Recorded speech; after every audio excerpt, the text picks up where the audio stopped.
Kenapa 8 plus 4 plus 5 menjadi urgent? Paket ini adalah stimulus supaya daya beli masyarakat bisa terjaga dan kemudian kita membangun fondasi untuk ekonomi di tahun 2025. Ini adalah kerjasama satu dengan 27 negara. AYUSEPA itu 27 negara. Makanya perjalanan itu tidak mudah dan tidak singkat. Kemudian cadangan devisa itu juga tertinggi, kemarin trade balance 2,6, devisa kita sekitar 150 billion. Silakan dicari 19 negara semuanya di atas 40%, jadi tidak perlu khawatir berlebih-lebihan.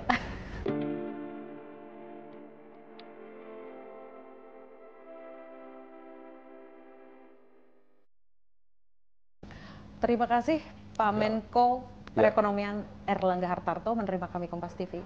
Pak Erlangga, sehat selalu. Alhamdulillah. Pak, stimulus meluncur.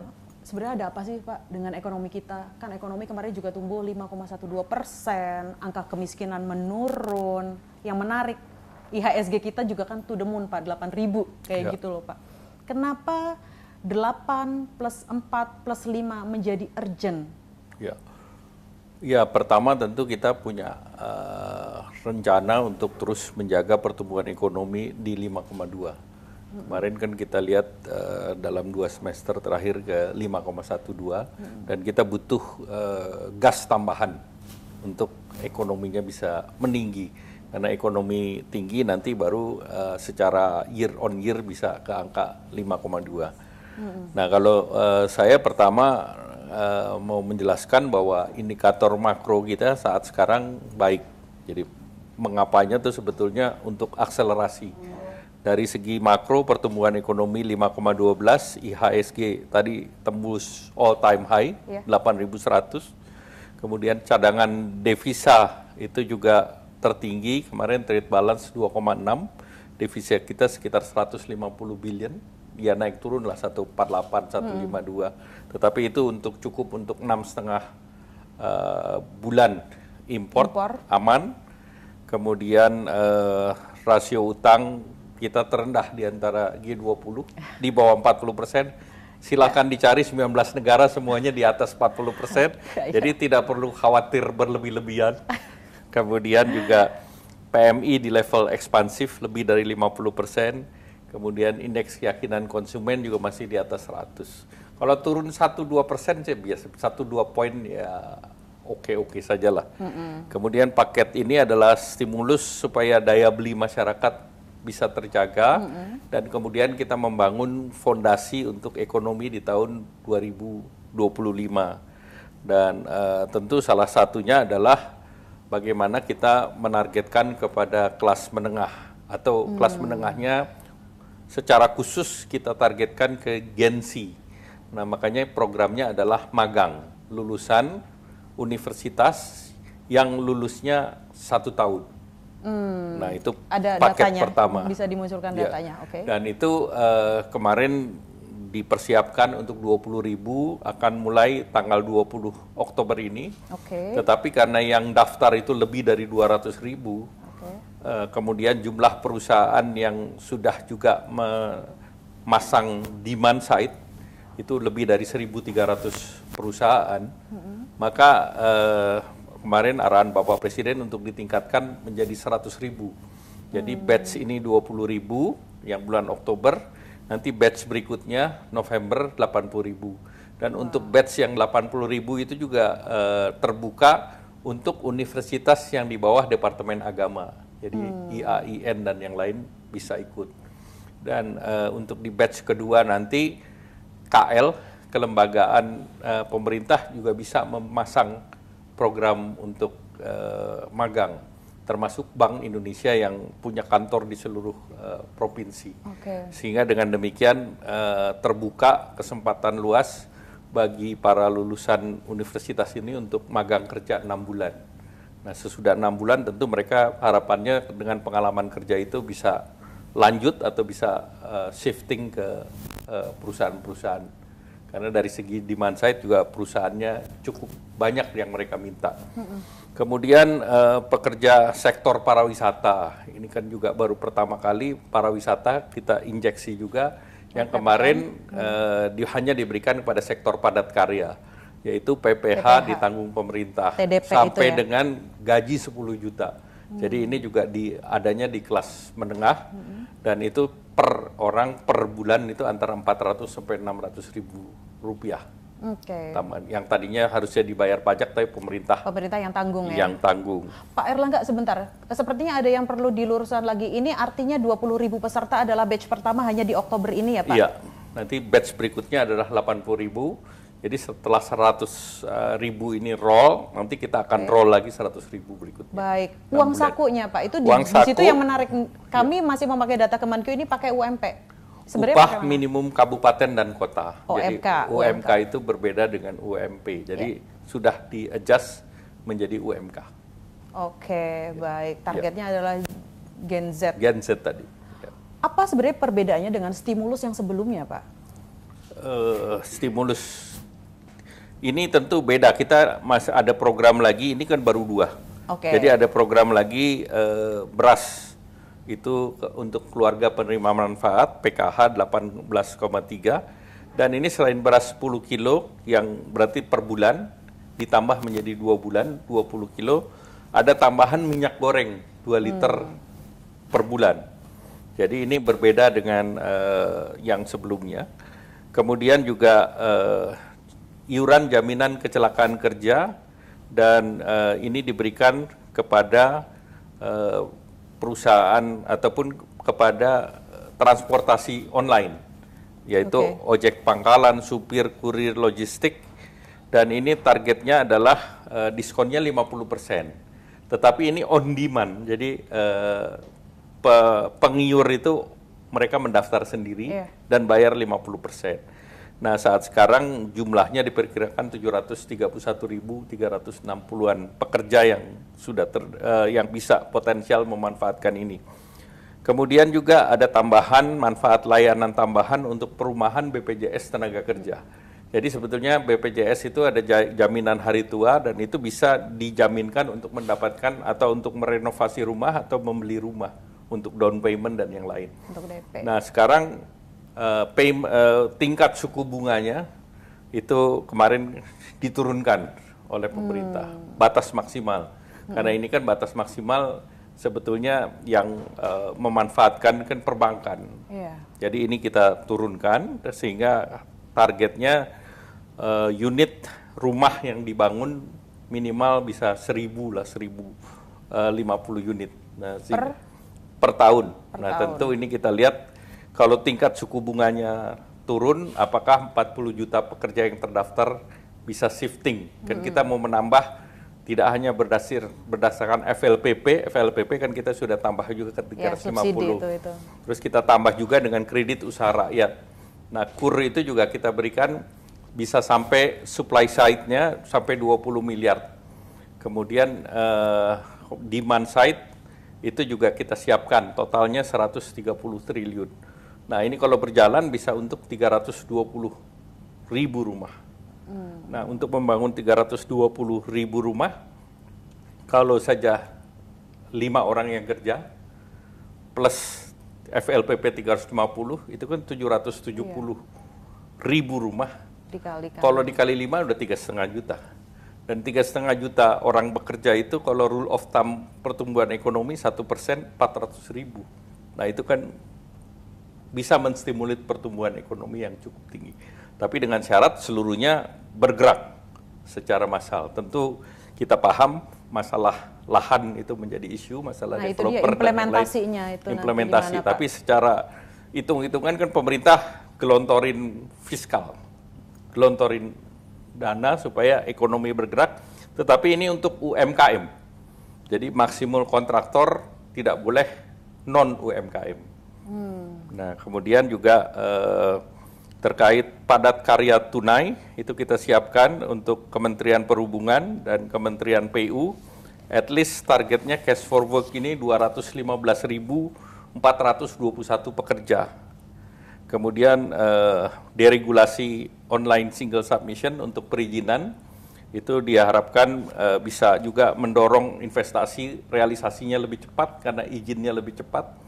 Dan di situ salah satunya adalah mendorong rencana daerah tata ruang RDTR, dan itu pemerintah juga siapkan anggaran yang besarnya 4 miliar untuk 100 RDTR, 4 miliar per wilayah. Nah, kemudian kita juga mau mendorong yang namanya gig ekonomi, ekonomi berbasis digital dengan co-working space. Salah satu yang akan dipiloting adalah di Jakarta, di Blok M dan Tanah Abang. Ini kerjasama dengan pemerintah daerah, dan ini nanti Menteri Ekraf akan bekerja sama dengan 15 daerah lain, seluruhnya di kota-kota besar. Sehingga dengan demikian ini total paket yang tahun ini sekitar 16 triliun. 16 triliun. Dan ini akan ditambah lagi. Akan ditambah Berapa? lagi dan akan diumumkan nanti langsung oleh Bapak Presiden. Baik. Ya. Menarik. Ini baru 8 ya, Pak? Ini baru 8. Yang 4 program tahun depan yang kita lanjutkan. Jadi seperti UMKM kita beri keberpihakan dari sekarang, bahwa sebelumnya kan dia mendapatkan pajak final 0,5 untuk omset yang 4,8. Nah, tetapi udah jatuh tempo akhir tahun ini. Nah, dengan Menteri Keuangan kami sepakat kita perpanjang sampai dengan 2029. Jadi ada kepastian, tidak ada isu lagi bahwa threshold UMKM yang 4,8 akan diturunkan. Nah, ini supaya pasti saja.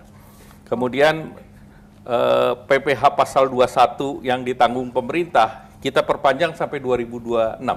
Jadi yang 10 juta itu industri padat karya dan pariwisata. Jadi ini lanjut ke depan.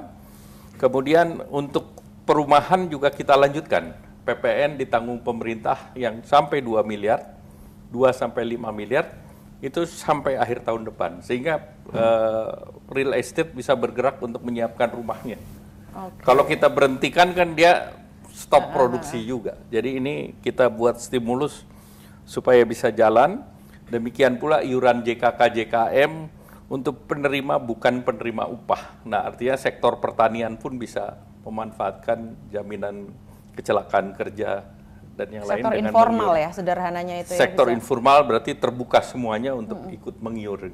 Iya, sebenarnya sektor informal diberi diskon seperti itu kami mengapresiasi juga sih, karena ini kan men-trigger juga orang tentang dan jaminan orang itu mempunyai kan, apa namanya perlindungan selama dia bekerja. Sepakat. Jadi untuk keluarganya pun ada perlindungan. Ada lebih secure untuk bekerja. Baik. Nah, kemudian ada program lagi yang penyerapan tenaga kerja 5 itu. ke depan yang 5. Itu yang koperasi Desa Merah Putih, kemudian terkait dengan revitalisasi tambak di Pantura, replanting komoditas strategis dan modernisasi dari kapal nelayan. Nah, itu juga kita kalau itu full kita genjot dan fully implemented akan menyiapkan jutaan pekerja di sektor itu. 8 plus 4 plus 5. Kenapa Bapak memakai angka itu sih? Saya penasaran, kenapa 8 plus 4 plus 8 tambah 4, 12 tambah 5, 17. Jadi 17, 8, 45. Kenapa nilai stimulusnya tidak digenapkan menjadi 17 aja, Pak? Ini masih 16. Gini, Pak. Sebenarnya nilai stimulusnya akan ditambah lebih dari itu. 16 triliun, betul, ini angka yang luar biasa. Tetapi kalau kita mereverse to PDB, Pak, PDB kita kan hampir 6.000 triliun. Bagaimana menjelaskan 16 triliun ini? 16 triliun untuk 2 bulan. 2 bulan ini sangat signifikan terhadap PDB kita yang 6.000 triliun. Gimana sih, Pak, secara awam? Ya, tentu ini kan stimulus yang targeted. Sedangkan ekonomi kita kan terdiri dari berbagai sektor. Ada investasi, ada konsumsi, ada government spending. Dan itu yang mendorong semua ada ekspor. Semua itu bagian daripada total kue daripada PDB kita. Nah, sedangkan stimulus kita fokus pada sektor yang desilnya katakanlah di bawah 4. Baik, Pak, saya balik lagi dong, Pak, ke angka ke stimulus tenaga kerja ini, Pak.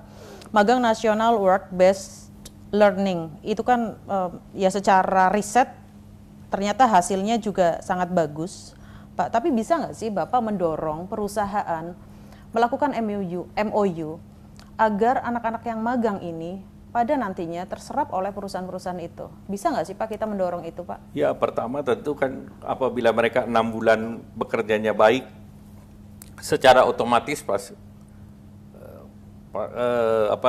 perusahaan yang membutuhkan kemungkinan besar akan melanjutkan. Itu sih secara otomatis saja, karena orang kerja kan percobaan biasa 3 bulan. Jadi kalau 6 bulan kan provisionnya 3 bulan, ini 6 bulan. Ini gitu 6 ya, bulan, jadi harapannya ini bisa langsung masuk ke lapangan kerja. Kalaupun tidak di sektor itu, bisa hijrah ke sektor yang lain. Yang paling penting kan kalau orang melamar pekerjaan, ditanya lulusan mana, udah pernah kerja atau belum. Nah, biasanya sektor itu diisi sama mereka yang recycle kerja, orang yang pernah kerja, pindah, dan yang lain. Sehingga fresh graduate ini katakanlah menjadi second priority bagi korporasi. Nah, sekarang kita dorong supaya ini bisa langsung masuk ke lapangan kerja. Oke. Ya. Pak, pertanyaannya adalah ini, ketika stimulus yang sebelumnya itu kan ada diskon tiket, ada diskon hotel, ada diskon tarif tol. Tahun ini apakah ada? Program tersebut tetap ada, dan itu untuk menjelang Nataru nanti. Jadi dan ada tanggalnya. Jadi ada diskon dari ASDP, ada dari kereta api, kemudian ada dari Pelni, kemudian ada dari penerbangan, dan penerbangan juga ada juga diskon dari angkasa in-journey, sehingga semuanya seperti yang dilakukan Nataru kemarin, dan ada tanggal-tanggalnya, ada jalan tol juga.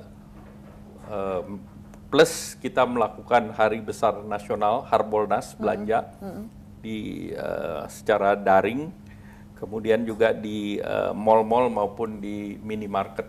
Nah itu totalnya ditargetkan di situ sekitar 30 triliun bisa. Baik, yang tapi itu kan non APBN. Non APBN. Ya, non APBN. Baik. Pak, kita ke data selanjutnya, Pak. Ada yang menarik tentang makroekonomi kita. Nah, indeks keyakinan masyarakat, Pak, atas prospek ekonomi. Ini kami dapat data dari surveinya Bank Indonesia. Masih positif, Pak, di atas 100, tetapi yang kami baca adalah bukan positif atau pesimistisnya, melainkan adalah trennya. Keyakinan masyarakat kita atas prospek ekonomi kita menurun nih, Pak. Ya, menurun 1-2 poin biasa aja.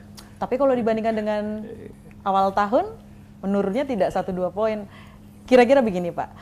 Apa yang akan Pak Erlangga lakukan? Ya, kalau ini kan selalu di awal tahun itu ada event.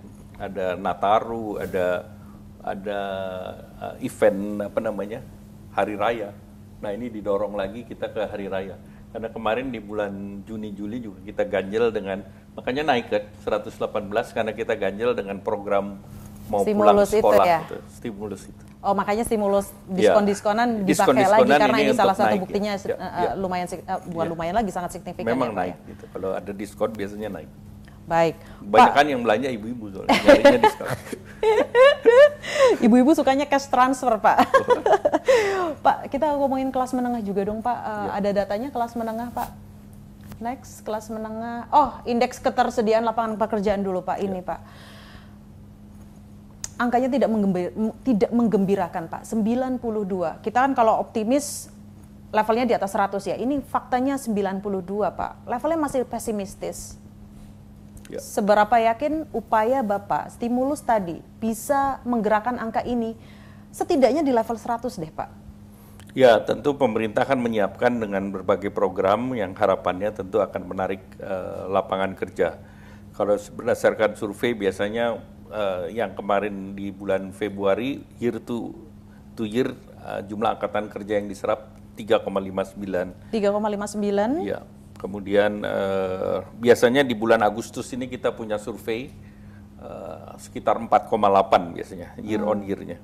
Tetapi dari program-program yang dipersiapkan, misalnya program andalan Pak Presiden, antara lain Koperasi Desa Kelurahan Merah Putih, target pekerjaannya itu 1,3 juta di tahun depan.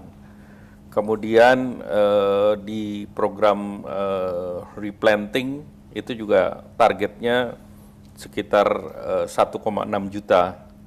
Kemudian kampung nelayan targetnya 270.000 di tahun depan.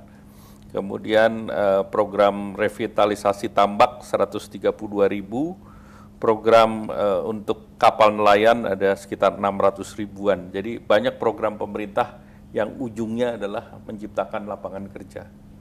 Nah, tentu kita berharap program ini bisa terakselerasi karena sekarang kan dari segi perizinan, dari segi lokasi, dari segi KLHS semuanya sedang dirapikan. Oke, kami menunggu itu sekali sih Pak, karena ini angkanya buat kami angka yang plus mencemaskan. Investasi yang direalisasi berdasarkan data BKPM per per kuartal ketiga itu sekitar 1.400 triliun.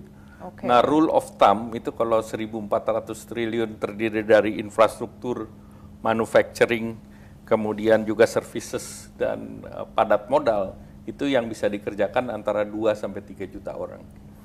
Jadi ini inline dengan pertumbuhan lapangan kerja berdasarkan statistik dan investasi. Ini investasi menarik. Saya pakai datanya BKPM juga Pak. Foreign direct investment kita juga turun. Level terendah juga dari tahun 2022. Ya memang secara agregat realisasi investasi kita naik. Tapi masalahnya Pak, ternyata di situ penyerapan tenaga kerjanya juga tidak maksimal karena ternyata padat modal bukan padat karya. Iya.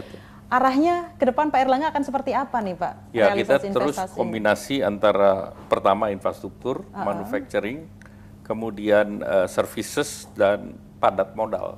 Udah pasti kalau padat modal jumlah orangnya kecil, padat karya jumlah orangnya banyak. Nah, padat karya kita lihat ada beberapa shifting juga untuk industri tekstil yang baru di kawasan misalnya di Kendal, kemudian di Batang, tekstil persepatuan dan yang lain. Nah, ini harapannya dengan EU SEPA di Eropa dibuka, di mana biaya masuk terhadap barang-barang Indonesia yang biasanya 10% sampai 20%, ini turun ke 0. Nah, kalau ini berarti significantly meningkat. Nah, dengan signifikan meningkat, harapannya investasi akan nambah, dan memang penambahan investasi kebanyakan kedepannya kita dorong yang ekspansi existing bisnis dalam negeri. EU SEPA itu menarik, itu kan perjalanan panjang kita Pak. Update terakhirnya seperti apa, lalu apa konkret yang bisa dinikmati oleh masyarakat kita? Ya, pertama tentu kalau barang kita sekarang biaya masuknya 0, itu kan akan lebih kompetitif. Dan yang sudah menikmati pasar Eropa adalah Vietnam, di mana ekspor Vietnam ke Eropa dibandingkan Indonesia itu sekitar 2,5 kali. Karena mereka 0, kita tidak 0. Nah, kita berharap kita juga bisa meningkat dan ditargetkan kompetitif ya ditargetkan dalam 4 tahun kita bisa tingkatkan perdagangan kita 2,5 kali. EU SEPA. Ya. Dan artinya sektor padat karya ini tekstil, furniture, footwear, aparel, alas kaki ini 5 juta orang yang bekerja di sektor itu. Jadi ini sangat berpengaruh terhadap sektor ini. Cerita dikit dong Pak, kemarin ada drama apa sih Pak di balik EU SEPA akhirnya Indonesia? Ya, pertama ini adalah kerjasama satu dengan 27 negara. EU SEPA itu 27 negara. Makanya perjalanan itu tidak mudah dan tidak singkat. Ini perjalanannya 10 tahun. Nah, tentu pada waktu yang terakhir ini Indonesia dan EU melihat perlunya kerjasama multilateral diperkuat. Dan dengan adanya trade war ini terakselerasi sehingga Eropa memutuskan untuk segera bekerja sama dan menandatangani SEPA dengan negara terbesar di ASEAN. Karena ini adalah jumlah penduduk dua-dua ini di atas 700 juta. Dan tetapi memang implementasi ini karena 27 negara itu ada 24 bahasa, maka perjanjian yang sudah ditandatangani ini harus ditranslate ke 24 bahasa untuk mendapatkan persetujuan di Parlemen Eropa. Nah, kan kita selalu tahu bahwa bahasa itu bisa lost in translation. Bayangkan 24, sehingga butuh waktu juga untuk mereka untuk menjelaskan. Dan bagi kita ini penting karena satu dengan 27 negara.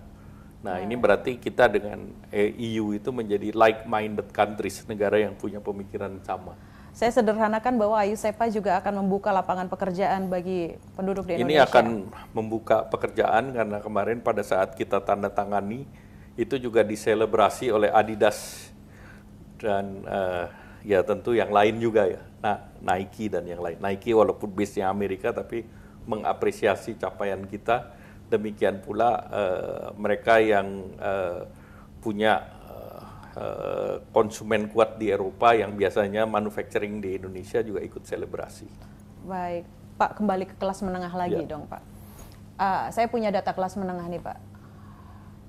Ini dia, jumlahnya turun, Pak.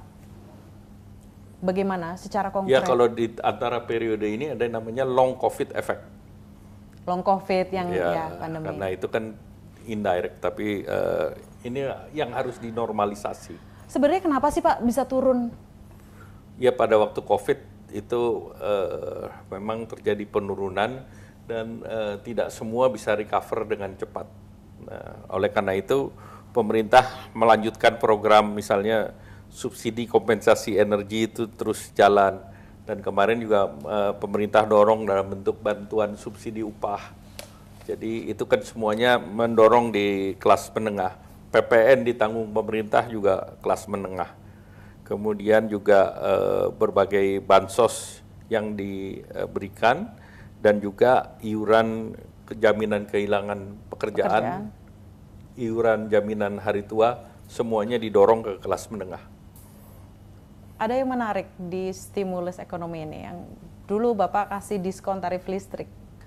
Bisa nggak tahun ini, bukan tahun ini, ya menjelang akhir tahun ini diskon tarif listrik diberikan lagi untuk 2200 volt ampere itu. Bisa nggak sih Pak?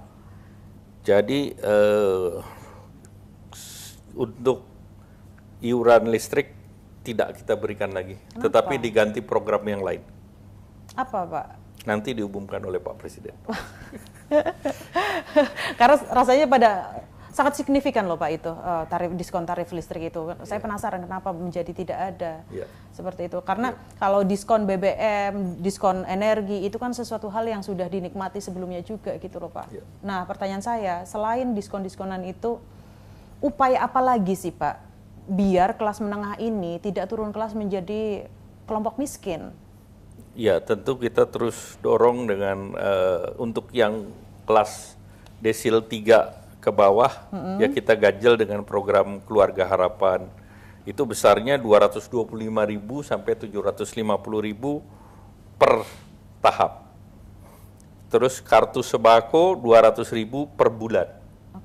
Jadi kemudian ada biaya kuliah yang besarnya dari biaya pendidikan yang 800.000 sampai 1,4 juta pelajar dan kuliah. Kemudian iuran jaminan kesehatan JKN misalnya itu 42.000 per orang per bulan. Kemudian BLT situasional itu yang diberikan 200.000. Jadi sebetulnya kalau dijumlah per keluarga ini dapatnya besar. Karena mereka kan dapat ini semua. Tapi kalau di luar negeri itu ada universal basic income. Kita bisa nggak Pak? Kita tidak pakai PKH kan itu semuanya sudah terjaga sebetulnya. Baik, ini menarik lagi, saya punya datanya selanjutnya. Nah, jumlah pinjaman daring, Pak, trennya naik. Bahwa gini, ini mengonfirmasi bahwa masyarakat kita tidak lagi makan tabungan saja, melainkan mereka makan utang. Apakah stimulus ini match bagi mereka yang sudah mulai makan utang? Ya, ini, pertama munculnya digital itu memudahkan bagi masyarakat, sehingga masyarakat bergeser dari segi transaksi pun bergeser ke digital. Nah tentu pergeseran dari perbankan biasa ke digital yang membuat mereka mendapatkan akses pembiayaan lebih mudah, nah tentu dimanfaatkan oleh masyarakat. Dan karena ini juga sejalan dengan sektor digital yang naiknya juga secara bukan linear, tetapi naik secara besar, dan termasuk payment system kita QRIS kan juga diminati oleh masyarakat yang hampir 50 juta. Coba bayangkan, 50 juta dengan QRIS. Hanya kita harus jaga supaya mereka tidak terjebak dengan pinjaman-pinjaman yang bunga tinggi.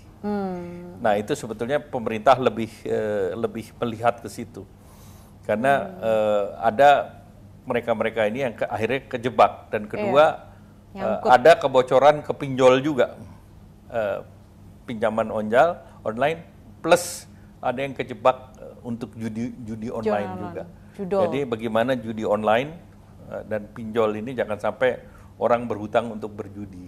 Nah, ini yang kita harus dalami, dan memang kita sedang mendalami itu. Arahnya kemana? Regulasi atau seperti apa Pak nantinya? Ya, nantinya tentu pemerintah sedang memonitor supaya hal itu bisa dimitigasi. Ya.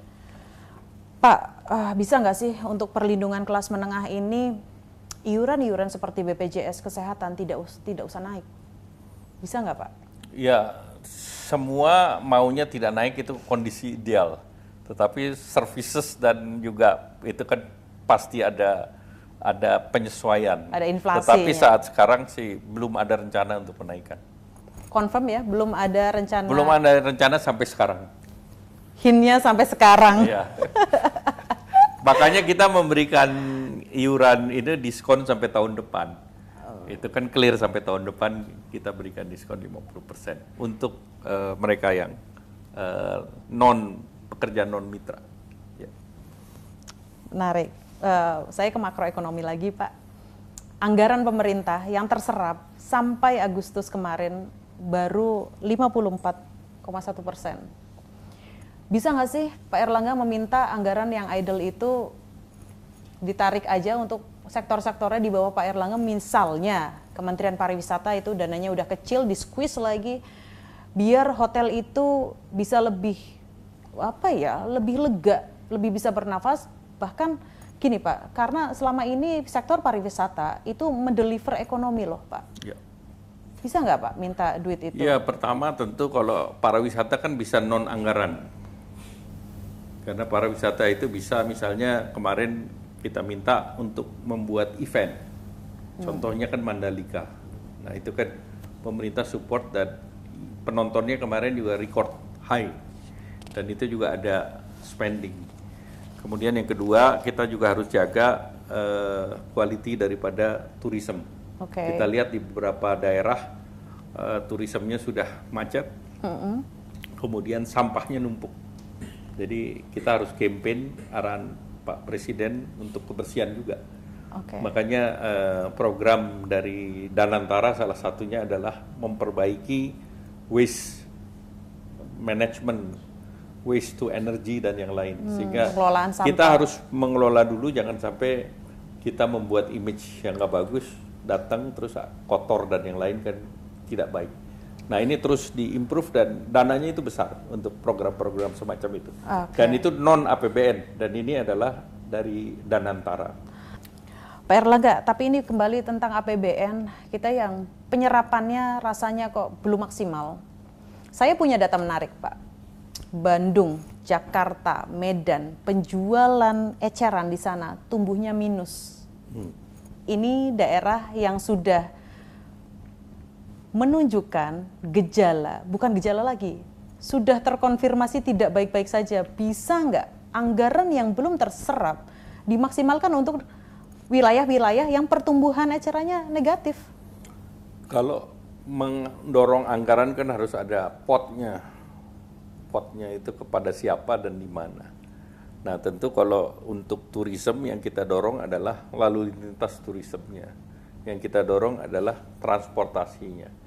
Bahkan Bapak Presiden sudah membuka bahwa pelabuhan udara kita untuk dibuka untuk regional flight internasional. Kan misalnya Bandung itu tradisional kan dari Malaysia, punya minat yang tinggi. Demikian pula melalui WUS dan yang lain. Nah ini yang kita terus dorong agar akses itu lebih mudah. Karena kalau semua turis harus ke Jakarta dulu atau ke Bali baru mencar, nah ini menjadi satu hambatan. Jadi kita buka misalnya Silangit bisa langsung, kemudian Mandalika bisa langsung, Labuan Bajo bisa langsung, nah Bangka Belitung bisa langsung karena turis baru jalan kalau jarak dari penerbangannya itu less than 3 hours, kurang dari 3 jam. Baik. Dalam siklus. Makanya dari ASEAN harapannya lingkaran yang di bawah 3 jam ini harus terus didorong. Seperti kita tahu Bali dari selatan, dari Australia dan sebagainya. Baik, tentang stimulus, oke. Saya ke makroekonomi lagi Pak. Target 8% itu gimana cara mencapainya? Tapi Pak, begini. Kalau kita mengacunya ke Sumitronomics, syaratnya ada 3, pemerataan manfaat pembangunan, stabilitas nasional yang dinamis, dan pertumbuhan ekonomi yang tinggi. Ada kata tinggi. Bagaimana caranya ekonomi kita tumbuh tinggi ketika gas dan rem diinjak bersamaan di jalan yang menanjak? Gimana Pak? Iya, pertama tentu ekonomi bisa diaccelerate dengan private sector atau dengan government. Nah tentu kalau government dari segi anggaran, dari segi fiskal.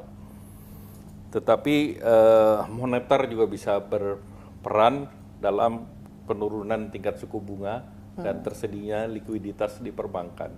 Dan kita dorong agar penyaluran kredit itu double digit, tidak single digit. Nah tentu ini yang kita dorong supaya tingkat suku bunga kita juga bersaing dengan negara lain. Karena BI menjadi bank sentral paling agresif menurunkan suku bunga, Pak? Iya, tetapi kan inflasi kita rendah. Jadi bahwa cost of fund kita harusnya rendah. Karena delta antara inflation dengan tingkat suku bunga dianggap masih punya premium, masih ada Fed-nya. Nah itu kalau Fed-nya dikurangin, nah ini akan lebih baik. Makanya salah satu kemarin Menteri Keuangan mendrop dana 200 triliun dengan bunga 4%. Nah itu kan tinggal dibandingkan cost of fund yang 4% dibandingkan cost of fund masing-masing perbankan itu berapa. Nah itu juga mendorong agar penyaluran kredit dipercepat karena kalau nggak ada returnnya kan bagi perbankan ini berat, sehingga tentu akan mendorong private sector ataupun mereka yang perlu mengembangkan project bisa mengakses kepada pinjaman yang tingkat suku bunganya lebih rendah. Nah ini adalah opportunity yang harus didorong kepada untuk mendongkrak perekonomian. Nah tentu pertumbuhan ini kita lihat dari berbagai proyek yang menjadi andalan Bapak Presiden. Contoh misalnya Koperasi Merah Putih. Itu Koperasi Desa dan Kota Merah Putih ini dan kelurahan ini per desa 80.000 dikalikan katakanlah 4 miliar. Ini kan angkanya gede. 320 T. Dan kemudian rencana pekerjaannya kan sekitar 1,4 juta, multiplier effect. Kalau rule of thumb, pertumbuhan ekonomi untuk 1% pertumbuhan ekonomi 400 tenaga kerja. Kalau kita balik 1,3 itu identik dengan 3% pertumbuhan. Itu tanpa menyantumkan risiko ya Pak? Ya kan ini teori idealnya. Di atas idealnya yang kita dorong. Dan ini padahal programnya itu tumpuk-tumpukan. Ya kan, misalnya untuk replanting kebun, ini targetnya sekitar 1,6 juta orang pekerja. Nah itu juga another 3-4%. Kemudian ditumpuk lagi untuk kampung nelayan Merah Putih. Kemudian ditumpuk lagi dengan program makan bergizi gratis. Jadi ini adalah sumber-sumber pertumbuhan yang sebelumnya tidak ada. Dalam pertumbuhan ekonomi kita yang 5% kan ini nggak ada. Ini sumber pertumbuhan baru. Ini jadi sumber pertumbuhan baru yang di-plug-in terhadap pertumbuhan ekonomi kita. Sumber pertumbuhan ekonomi baru ini apakah bisa mengimbangi efisiensi anggaran pemerintah? Ya tentunya kan ini karena anggarannya sudah diplot Nah ini tentunya harapannya mengkompensasi, karena ini juga bagian dari aggregate spending, yang seluruhnya spendingnya di level desa dan kelurahan. Sehingga stimulannya kalau sekarang secara teoritis dana desa itu 1 miliar, ini kan nambah 4 kali. Oke. Ya, jadi ini stimulan yang didorong di bawah itu kencang. Belum multiplier effect dari MBG yang sebelumnya juga tidak ada. Nah, itu kan supply chain daripada peternak, sayur, beras dan yang lain. Dan Pak Presiden ingin semua lumbung desa itu terbangun. Dan itu menjadi bisnis daripada koperasi desa dan kelurahan. Jadi sebetulnya dari demand side sudah ada, dari segi financing tersedia, tinggal capacity building ke masing-masing desa agar betul-betul koperasi ini bisa berjalan dengan baik. Dan ini adalah on top daripada driver pertumbuhan yang ada sekarang. Full year 5,2 mungkinkah? Ini kita dorong dan kita optimis bisa kita capai. Pak Erlangga, tadi Bapak bilang bahwa ekonomi kita juga sangat bergantung atas kebijakan fiskal dan moneter. Ya. Komunikasi fiskal dan moneter yang ideal seperti apa, Pak? Menurut Pak Menko? Ya, dunia itu tidak selalu ideal. Kalau ideal ada di buku. Silakan baca buku yang tidak usah ada terjemahannya katanya. Tetapi realitas yang ada, kerjasama itu selalu diperlukan, dan fiskal dan moneter kita tidak steril terhadap global ekonomi. Jadi tentu global juga sangat berpengaruh terhadap apa langkah yang diambil baik fiskal maupun moneter. Apakah pertumbuhan ekonomi kita saat ini, in this economy kalau kata Gen Z, pada akhirnya hanya bertumbuh pada kekuatan atau kemampuan Bank Indonesia, Pak? Kekuatan fiskal kan sama-sama yang bisa berutang bukan cuma Bank Indonesia. Jadi artinya sama-sama lah antara Kementerian Keuangan dan Bank Indonesia.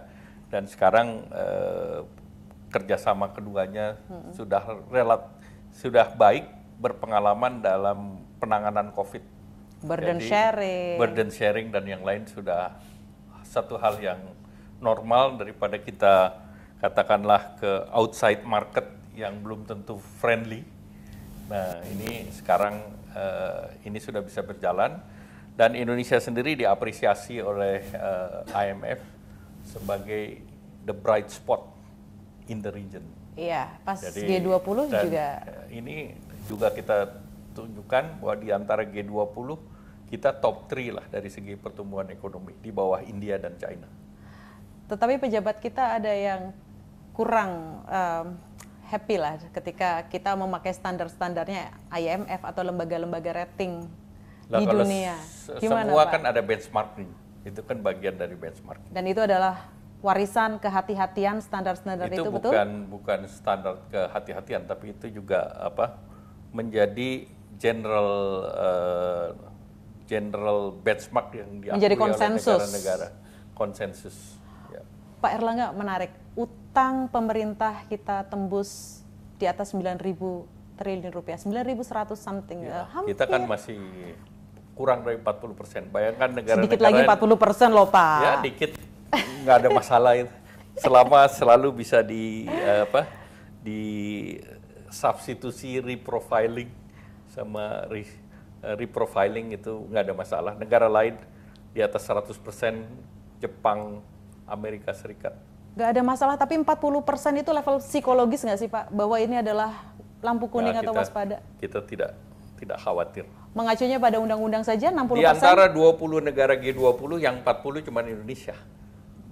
Yang lainnya? Yang lain 19 semuanya di atas 60% rata-rata. Dan Bapak yakin? Dan negara itu baik-baik saja. Amerika yang 200%, Jepang ya, yang 100%. Amerika kan yang nerbitin dolar, Pak. Jepang boleh, kita bisa nerbitin tinggi. Rupiah. Pak Erlangga, menarik. Terakhir Pak Erlangga, tentang tarif Trump, apa kabar? Kemarin Trump balik lagi dalam tanda kutip nantangin Xi Jinping juga, lalu Amerika juga menghadapi shutdown.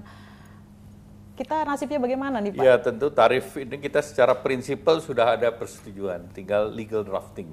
Tetapi legal drafting kan the devil in the detail. Jadi kita masih sekarang masih berlangsung dan kita lihat perkembangan dan tentu yang diutamakan buat Indonesia kan kepentingan nasional. Jadi tentu tarif penting. Kita masih mengupayakan barang-barang yang tidak diproduksi Amerika dapat nol seperti sawit dan yang lain. Nah, tinggal teknisnya itu kapan.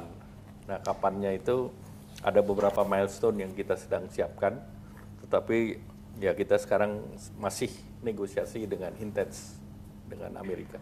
Tadi pertanyaan terakhir, sekarang closing statement 1 tahun pemerintahan Presiden Prabowo Subianto dan Wakil Presiden Gibran. Apa evaluasinya dan harapan apa yang bisa masyarakat pegang, Pak? Ya, pertama tentu stabilitas ekonomi terjaga, pertumbuhan terjaga, inflasi terjaga, karena inflasi kan kaitannya dengan daya beli masyarakat. Dan arahan Pak Presiden selalu pangan yang menjadi utama. Kita lihat di kuartal keempat ini juga beras dan yang lain juga relatif terjaga. Nah, itulah gunanya dari pemerintah menggelontorkan bantuan sosial. Sehingga selain untuk masyarakat mengakses terhadap komoditas pangan, tetapi juga ikut menjaga harga. Karena dari segi supply side-nya kita berikan. Nah, oleh karena itu ke depan dengan situasi seperti ini, kita berharap kita bisa menggenjot yang lebih produktif di tahun depan. Dan ini tahun ini menjadi basis bagi pertumbuhan selanjutnya. Saya harap satu yang konkret untuk perut rakyat adalah harga beras terjangkau dan stoknya ada, Pak. Tahun depan, peristiwa tahun ini tidak terulang. Bisakah Bapak menjamin itu? Kan stok beras kita relatif tinggi, 4 juta. Kenapa mahal, Pak? Sekarang sudah turun, karena kita gelontorkan bansos. Itulah gunanya bansos. Selain menyalurkan kepada 18 juta keluarga penerima manfaat, kita juga kirim juga selain beras minyak goreng, sehingga dengan demikian harga akan terjangkau lah. Dia tidak akan naik karena demand side-nya sebagian besar sudah digelontorin oleh pemerintah. Baik. Bapak Erlangga Hartarto, Menteri Koordinator Bidang Perekonomian, terima kasih banyak. Terima kasih Mbak Mega. Menerima Terima kasih.